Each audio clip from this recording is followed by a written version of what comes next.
চল আজকে বড় মাছ ধরবো, তারপর এগুলোকে রান্না করে খাবো। হ্যাঁ চলো। আমরা তো মাছ রাখার জন্য কিছুই নিয়ে আসিনি। তাই তো চল তাহলে বাড়িতে যাই।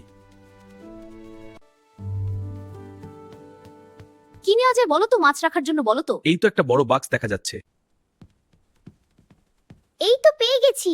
হ্যাঁ চল চল চল বাইরে যাই, হ্যাঁ চলো। পুকুরে মাছ ধরবো। দেখি দেখি। এবার জাল ফেলছি। ওয়াও! আরে দেখতে পাচ্ছিস কত বড় বড় মাছ এদিক ওদিক লাফাচ্ছে। হ্যাঁ তাই তো দেখতে পাচ্ছি। এই দেখ কত বড় মাছ আমাদের জালে ধরা পড়ছে। এবার বাড়িতে যাই। চল এবার বাড়িতে যাই। আজকে খুব মজা করে মাছ রান্না করে খাবো। হ্যাঁ রে। ওয়াও, মাছ কাটা হয়ে গেল। হ্যাঁ এবার রান্না শুরু করছি। ভালো, এবার নাড়াচ্ছি। যাই, আমি এবার খাবারের থালা বাসনগুলো ধুয়ে রেডি করছি। হ্যাঁ যা, এখনই খাবার খেতে বসে যাব। এই ছোট্টটা, খেলা শেষ, এবার বাসন ধুয়ে নিচ্ছি।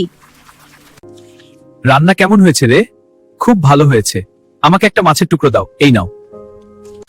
খাবার খাওয়া শেষ। হ্যাঁ এখন হাত ধুয়ে নিই। চল পানি দিয়ে হাত ধুই। আজকের রান্নাটা খুব দারুণ হয়েছে। হাত ধোয়া শেষ, চল এবার শুয়ে পড়ি। বন্ধুরা, আমাদের ভিডিওটি আপনাদের কেমন লেগেছে? যদি ভালো লেগে থাকে তাহলে অবশ্যই চ্যানেলটিকে একটা সাবস্ক্রাইব করো।